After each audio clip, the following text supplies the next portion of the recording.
Jorge Paz es licenciado en Economía, con él hemos charlado hace un par de semanas atrás respecto a las cuestiones económicas que atraviesan nuestro país, pero como el viernes, justo viernes, le pego dato de INDEC, más el acuerdo con el fondo, más salida del cepo, más conferencias de prensa, más Twitter y todo lo que se dicen en redes sociales. La primera pregunta es si durmió.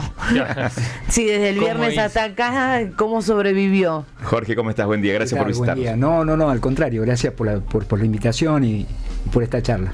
Bueno, a ver, vamos por parte.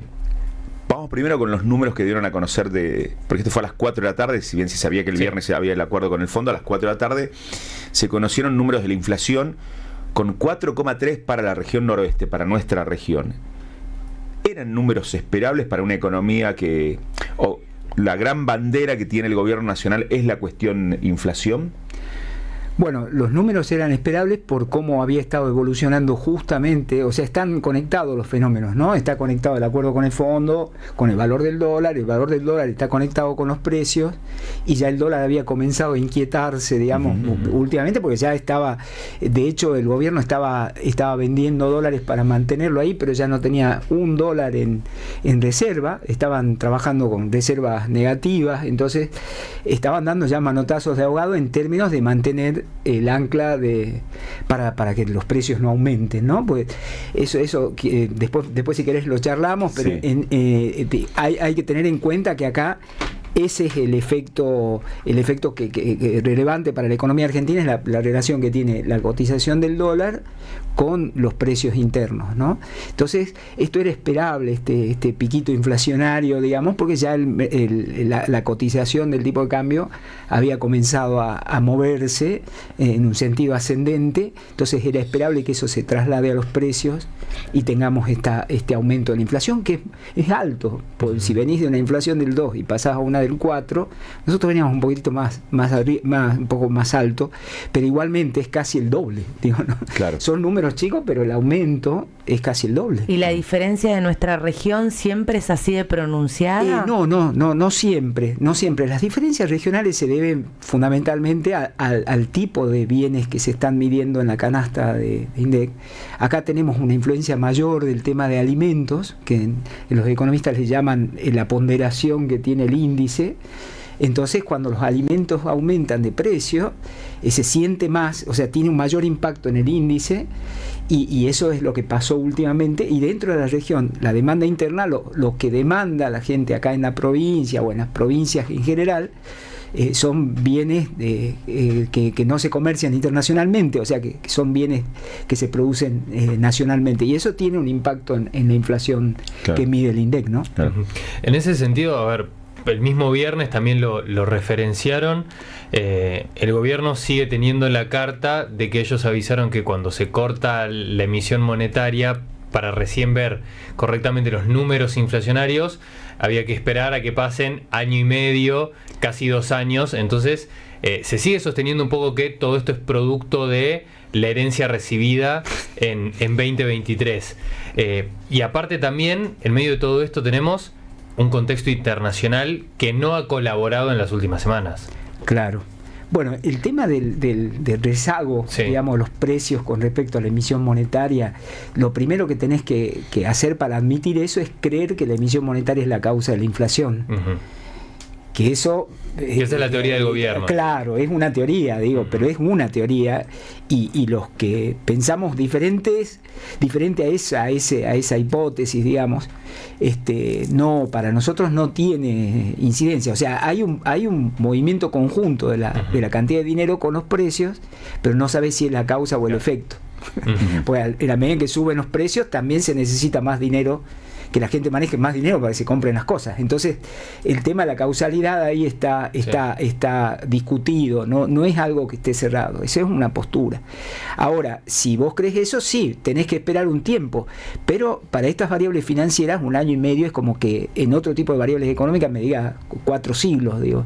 O sea, es mucho tiempo, y el gobierno está manejando la economía con variables financieras, estrictamente, no con variables productivas. O sea, no está poniendo el foco en el tema de la producción, sino del movimiento de la finanza, del tipo de cambio, superávit fiscal, emisión monetaria, impuestos, todo lo que tiene que ver con el movimiento financiero de la economía y no con el movimiento de la economía real, que serían los sectores productivos, que son los que están teniendo ahora lo que mencionabas, el tema de los ingenios azucareros, todo, porque ahí cada uno empieza a pedir algo para su sector y se empieza a complicar la cosa. Por eso es el problema del dólar. Piden los industriales para comprar insumos y los del sector primario piden un dólar más alto para poder vender afuera y que les convenga vender a un precio razonable. Entonces hay una tensión ahí en la base de la estructura económica entre sectores que es el gran desafío que se viene ahora, luego del anuncio de esta que es más, justo lo habíamos hablado con el ministro de Economía Di Bayur, esta posibilidad del tipo de cambio en bandas flotantes 1.400 que fija ahora la Argentina. Estamos en también trimestre de exportaciones, de liquidaciones. Digo, si la medida le sale bien al gobierno y el dólar baja, el que tiene que liquidar no va a querer liquidar. Por supuesto. Es que tenés el problema productivo abajo siempre. Claro. Entonces, si no resolves ese problema, siempre vas a tener esto. Tenés desahogos, como es esta entrada de dólares, que te permite hacer este tipo de políticas que se llaman políticas de mercado abierto, de venta, compra, como para mantenerlo al dólar ahí. Y digamos una cosa, ese tema de la banda cambiaria es un eufemismo para una devaluación, digo, porque si estás planteando que... A ver, expliquemos eso porque el Che Milei de Cristina fue muy largo y no sé si todo el mundo lo leyó, pero Cristina directamente hace referencia a lo que anunciaron fue una devaluación. Es una devaluación. Yo no había escuchado ese discurso. Sí, es una devaluación clarísima, porque estás pensando, fíjate, es la devaluación que se hizo en el 82, sigo de ministro de Economía, en el 2002 lo hizo Remeslenikov, 30% ahora, es el tipo de evaluación que se hace cuando se llega a este tipo de cuellos de botella, que este tipo de tensiones dentro de la economía, que hasta el mismo fondo le había dicho, mira, tienen que devaluar si quieren que les prestemos. Una de las condiciones que devalúen. ¿Por qué? Porque tienen presiones de los sectores fuertes de Argentina de que no están pudiendo liquidar las cosechas a un precio que ellos consideran razonable. A ver, y ahí un punto. Sí. Mucha gente escucha, bueno, pero la banda lleva 1.400, pero si el dólar aquí en Salta se vendió en los arbolitos 1.410 el viernes. Pero ellos lo que hablan es del dólar que manejan oficialmente, digamos, entonces estabas en 1.100, si haces esa cuenta, digamos, 1.400, que es supuestamente el techo de la banda de flotación, es el 30% más del dólar oficial a como estaba. Que había cerrado el viernes en 1.096.75 para la venta. Ahí está. Vos tenés ese valor a 1.400, es la devaluación del 30%. Ese es el dólar que habitualmente no se informa. No, claro, exacto. Sí, porque es el que nadie puede, o casi nadie puede acceder. Y aún tampoco hoy. Claro, y hoy tampoco.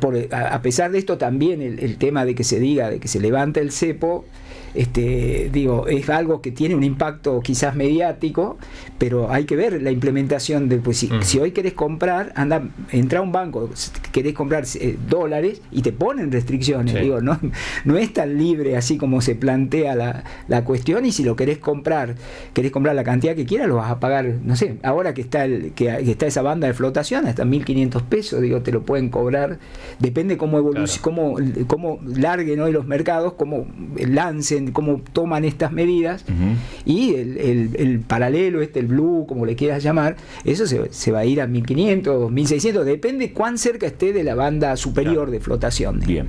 Ahora. Sí, estamos haciendo preguntas de las que nosotros se nos van ocurriendo, tratando de bajar al llano lo mayor posible los anuncios del fin de semana. De hecho, mi primera pregunta es, ya hice una, es la segunda, pero con todas estas decisiones, de acá a un mes, ¿vamos a ver resultados favorables? ¿O es en la Argentina y con la dinámica argentina es posible sentirlo tan rápidamente como lo menciona el gobierno nacional, ¿no? Ahora, la segunda parte de tu pregunta creo que la responde. En Argentina no sabemos qué va a pasar, pues en Argentina mañana es como un mediano plazo y pasado mañana a largo plazo. Claro. Más o menos, ¿no? Pero no sabemos qué va a pasar a las 10 cuando... Claro, ahora no sabes lo que va a pasar. Pero digo, si depende para qué dirección se oriente el tipo de cambio hoy. Si el tipo de cambio se acerca cerca de los 1400 y es mala noticia, porque eso lo vamos a sentir todos cuando vayamos al súper, cuando vayamos a hacer las compras en los precios. Ya van a aprovechar los servicios también para aumentar, por supuesto, porque también hay muchos que se aprovechan de eso, ¿no? Yo creo totalmente, no, y también es una conducta, digo, aparte de aprovecharse, digo, también está la conducta de la persona que, digamos, no aprovechadora, pero que trata de cuidarse, digo, entonces dice, bueno, te subo el precio por si acaso, ¿viste? Claro. Porque acá también hay algo que es importante destacar en esto que siempre decimos, cuando hablamos también muchas veces de dólar atrasado, hablamos de precios caros. Claro, por supuesto. Cuando el dólar está atrasado, los precios son caros. Obvio. El problema es que acá si te ponen un margen, amigos, nosotros, o lo que se estimaba es que los precios en Argentina se manejaban con un dólar a 1.500, 1.400. Claro, la lógica de la teoría es, si el dólar igual se acerca a ese número, no debería haber tanta variación a precios porque ya estaban. Debería llegar el dólar a ese valor de precios. Bueno, sabemos que el empresariado argentino no opera de esa manera, claro. Exacto. Te va a subir el piso ese, te lo va a subir. Y lo que va a pasar, digo, tampoco es una buena noticia que se quede por ahí, porque que se quede por debajo. ¿Por qué? Porque esta reacción le podemos llamar defensiva, si se quiere, de la gente para protegerse de una posible inflación futura, puede llevar a que aumenten los precios. Y nadie lo va a bajar, aún si el dólar flota para abajo. No sé si me explico. O sea, se puede ir a una banda alta, genera este pico inflacionario y después no va a los precios no van a volver. Aunque baje, no va a bajar el precio. Exacto. Ahora, el gobierno utiliza una frase que a mí me parece interesante tratar de entender. Todo eso que analizan los econochantas, es cuando no teníamos un equilibrio fiscal como el que tenemos hoy en la Argentina. Eso dice el gobierno como una manera de decir, no, esto es diferente, no pueden compararlo porque esto no se vio antes en la Argentina. ¿Cuánto hay de realidad en ese Bueno, te cuento. En primer lugar, yo creo que hay que analizar los términos que usa el gobierno, porque hablan de déficit fiscal, ¿no? Sí. En realidad es un equilibrio financiero del sector fiscal, digo, ¿no? Porque no estás contando en eso que dicen que están igual los gastos que los ingresos y que ahí no están contando deuda. O sea, hay que ver cómo hacen la cuenta para decir llego a un equilibrio fiscal. Eso quiere decir, por ejemplo, que yo diga, tengo plata en mi cuenta este mes, pero todavía no pagué el alquiler. Claro, vos tenés deudas. Aparte de no haber pagado el alquiler, tenés que pagar la cuota del auto, la cuota del colegio de tus hijos, todo. Entonces tenés todo eso. Entonces, si no, pero mirá, yo conseguí que mi cuenta cierre, porque yo tengo 100 en el banco y lo que tengo que pagar ahora inmediatamente son 100. Bueno, tengo equilibrio monetario, si se quiere, pero ese es un equilibrio financiero, no es un equilibrio económico. El equilibrio económico lo tenés que mirar en esto, cómo estás manteniendo los acuerdos con los sectores productivos.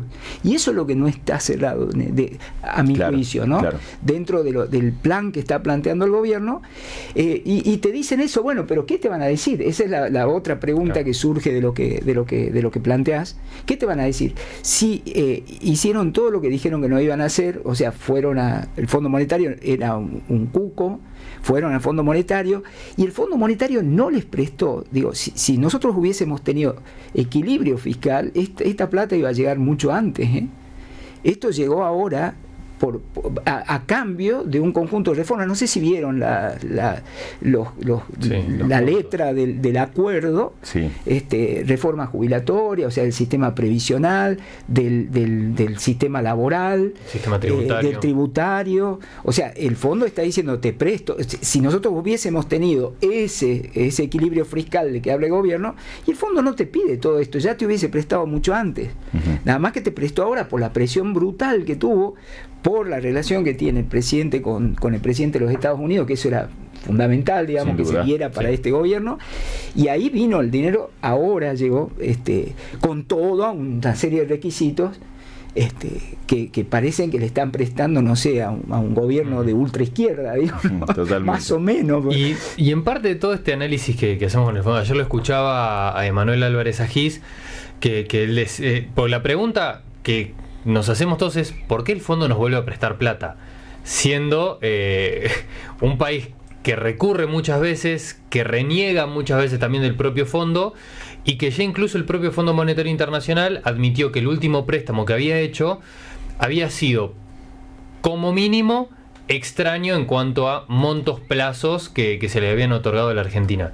¿Por qué el Fondo Monetario Internacional nos vuelve a prestar plata ahora? Ok, buena pregunta. Mi respuesta van a ser especulaciones, porque no tengo datos para responderte esto, pero sí especulaciones, observación y algunas hipótesis de lo que uno puede captar. Si es tu amigo, el presidente del directorio de uno de los bancos, y vos venís pidiendo, digo, en algún momento, si esa persona tiene algún tipo de incidencia en las decisiones de ese organismo, y te van a prestar.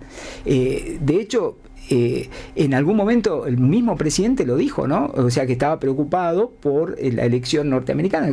¿Por qué nos tenemos que preocupar de él? Porque él sabía que este préstamo dependía crucialmente de la relación que él pudiese tener con Trump. Y bueno, la pregunta que nos hacemos, bueno, ¿por qué Trump puede tener efecto en el Fondo Monetario Internacional? Y porque es el país el principal aportante de los fondos que van al Fondo Monetario Internacional. O sea, y las cosas que se decían del fondo, eso al fondo no le interesa nada, ni se deben enterar o lo deben ver como algo gracioso que se dicen cosas. Digo, a la institución no se le mueve nada, y la institución no nos prestó hasta que Trump fue presidente. O sea, tengamos en cuenta eso. Cuando fue presidente se empezó a hablar del préstamo, y ahí fueron los del Ministerio de Economía varias veces, y se terminó arreglando por este monto. Y insisto, un monto que está sujeto a un conjunto de restricciones que, no sé, bueno, eso cómo lo van a aplicar, ¿no? Y además que le están diciendo al propio gobierno de que no use ese fondo para operaciones de mercado abierto que les comentaba,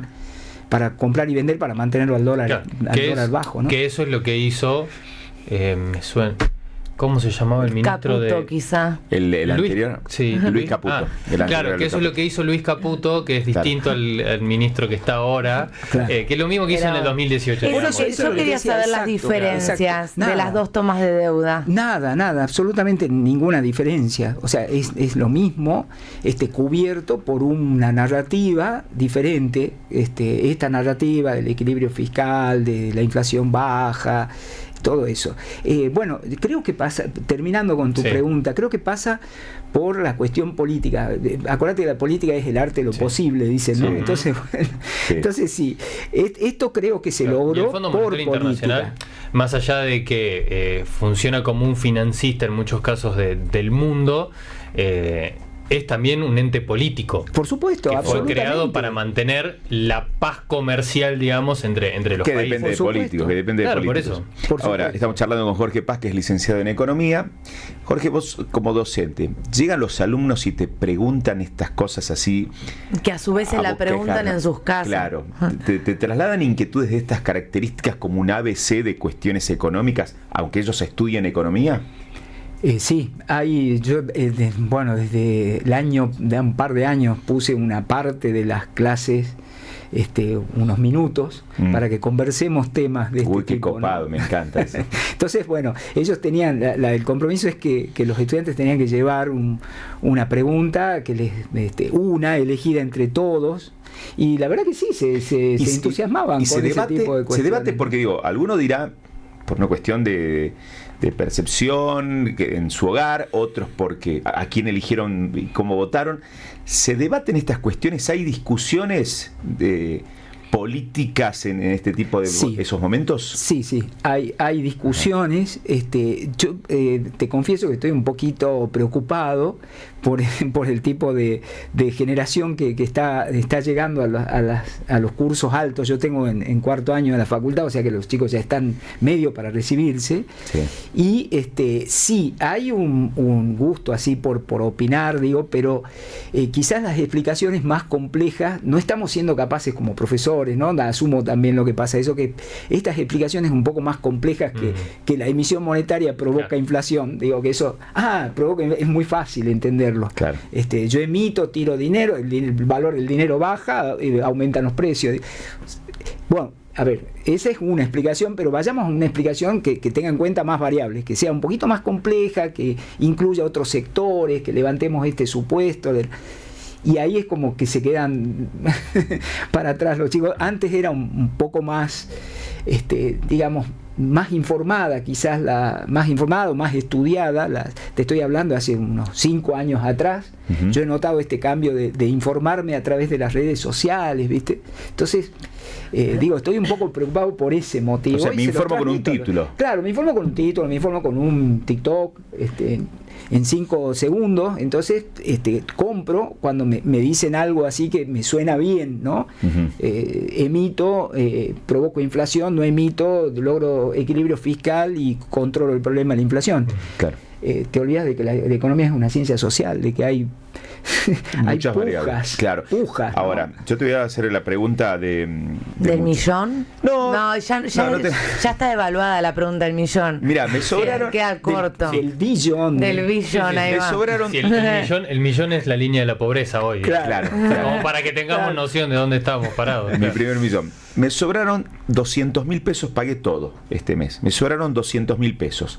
No, pará, José, estás a 14 de abril. No, pero viste que hay gente pero suponete que estamos a fin de mes, digamos. No, pero supongamos que hay gente que cobra hasta el día 10 Claro. y el 10 termina de pagar todos los gastos. Y hace un cálculo, voy a gastar, dejo 200.000 para súper y alguna salidita más y me quedan 200.000. ¿Qué hago? Cuenta corriente, lo dejo ahí, viste que cobijamos lo poquito que tenemos. Me compro algo. Pongo en un fondo común, aunque sean 2 mangos, pero lo puedo manotear en cualquier momento. Compro dólar. O compro dólar. Bueno, lo que hace cualquier cosa, cualquiera de esas cosas que te parezcan que están mejor, pero lo que te puedo decir es no te endeudes. O sea, ese es el punto. No, si te sobra, haz lo que quieras. Ahora, si no te sobra y si estás justo, no te endeudes. No porque endeudarse. eso es claro, ese es el punto, creo que ahí es donde estamos, y eso es lo que le permite al gobierno hoy seguir avanzando en su programa, que ha logrado un acuerdo, la verdad que un acuerdo político muy hábil, digo, con el sector bancario, con el sector crediticio. Andás acá cualquier tipo de producto, 200 cuotas, 355 meses. Sí. Bueno, y la gente no siente que le está pidiendo plata prestada al futuro, digo, ¿no? Entonces, en general, digo, la idea es no endeudarse, porque el plan está atado así medio con alambres. Está dependiendo de una variable por ahí que expresa, esa variable expresa una serie de pujas y conflictos distributivos, que creo que es el problema que tiene la Argentina. La Argentina no crece desde el año 2011. Claro. 2011, o sea, el tamaño de la torta que tenemos que repartirnos entre todos los argentinos es la misma que teníamos en 2011, y hoy somos 7 millones de personas más. Entonces imagínate que estamos viendo quién se puede llevar un poquitito, van a ser todas las porciones menores, quién tiene el cuchillo, esas son para cortar la torta. Digo, esas son las cosas que deberían tratarse a la par de hacer todo este tema del ordenamiento económico. Eso todo el mundo, cualquiera que hubiese llegado más a la reta, cualquiera tendría que haber ordenado un poco, porque estaba descontrolado el tema de precios y el tema porque se había descontrolado esa puja distributiva estaba totalmente descontrolada. Claro. Se controló así con mucha fuerza y con una política de ajuste brutal. Entonces, esto está dependiendo de un soplido. Entonces, si en algún momento pasa algo, que puede pasar, a eso voy, la probabilidad de que suceda algún hecho complicado, yo creo que no este año, ¿no? Pero no nos confundamos, o sea, no pidamos prestado al futuro, porque el futuro es incierto. Uh-huh. Esa sería mi respuesta. Perfecto. Gracias por visitarnos. Sabemos que te arrancas tu día laboral en estos momentos, así que gracias por acompañarnos en la mañana de CNN Salta. Y si hay alguna novedad económica, te llamamos. Perfecto. Todos Muchas los días. Columnas. Gracias. Jorge Paz, licenciado en Economía, charlando en la mañana de CNN Salta.